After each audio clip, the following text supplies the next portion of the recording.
Welcome to our channel కాశీలో మీ Telugu family vlogs. Hello అండి, అందరు ఎలా ఉన్నారు? మేమైతే బాగున్నాం. మీరు ఎలా ఉన్నారు? మీరు బాగున్నారని అనుకుంటున్నాను.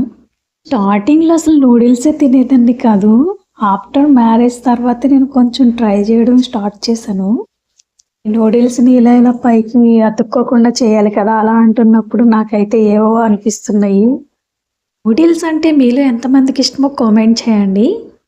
నూడిల్స్ని ఎలా చేసుకోవాలనుకున్నా సరే మన చేతుల్లోనే ఉంటుంది. ఈ నూడిల్స్ని ఉడకబెడుతున్నప్పుడు అయితే చాలా జాగ్రత్తగా ఉండి ఉడకబెట్టుకోవాలి. బాయిల్ చేస్తున్నప్పుడు అటు ఇటుగా అయ్యిందా ఇంకా నూడిల్స్ బాగా చిమిడిపోయినట్టుగా చాలా ముద్దగా అయిపోతాయి. బాగోదు కూడా. అప్పుడు కూడా తినలేం మంచిగా. మనం ఏదైనా సరే అంత పచ్చిగా ఉన్న తినలేము, అంత బాగా ఉడికిపోయినా తినలేము. మనం మీడియంగా ఉంటేనే తినగలం. మనం తినగలిగే వెజిటేబుల్స్ అన్నీ కూడా వేసుకోవచ్చు. కావాల్సినవి క్యాప్సికమ్, క్యాబేజీ. నాకు నూడిల్స్ చేయడం రాదు, ఏదో యూట్యూబ్లో చూసి అలా అలా ట్రై చేయడం తప్పితే ఏమీ లేదు. నేనైతే నూడిల్స్ ప్రాసెస్ అయితే ఏం చెప్పను, అందరికీ తెలిసిందే. ఈ మధ్య యూట్యూబ్ మామూలుగా హెల్ప్ అవ్వట్లేదు అందరికీ. అందరూ కూడా ఏ విధంగా యూట్యూబ్ను వాడుకోవాలో అంతకన్నా ఎక్కువ వాడేస్తున్నారు.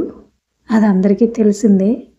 నేను కూడా చాలా వరకు యూట్యూబ్ స్టార్ట్ చేయకముందంతా కూడా యూట్యూబ్లో వంటలు చేయడం, యూట్యూబ్లోనే అన్నీ నేర్చుకున్నాను నేను చాలా వరకు. అది చూస్తూ కొన్ని కొత్తగా కూడా ట్రై చేయడం, కొత్తగా కూడా నా అంతటి నేను నేర్చుకోవడం కూడా జరిగింది. ఈ నూడిల్స్ మీదే ఆధారపడి ఉంటుంది. అది మంచిగా కుక్ అయితే కనుక సూపర్గా వస్తుంది. లేదు ముద్దగా అయిపోతే కనుక అసలు తినలేము, సరిగా రాదనమాట. నా నూడిల్స్ ఎలా ఉన్నాయో కామెంట్ చేయండి. మీకు ఎలా అనిపించిందో కామెంట్ చేయండి. ఇట్లా వేసే సాసులు అంతగా ఇష్టం ఉండదు నాకు, అందుకే నూడిల్స్ కానీ ఫ్రైడ్ రైస్లు కానీ తినడం అన్నా చేయడం అన్నా కొంచెం ఇష్టం ఉండదు. కాకపోతే టేస్ట్ బాగుంటాయని తినడం తప్పిది. నూడిల్స్ ఎలా ఉన్నాయో కామెంట్ చేయండి. మీకు ఈ వీడియో నచ్చితే కనుక లైక్ అండ్ సబ్స్క్రైబ్ చేసుకోవడం మాత్రం మర్చిపోవద్దు. Thank you for watching. Please subscribe.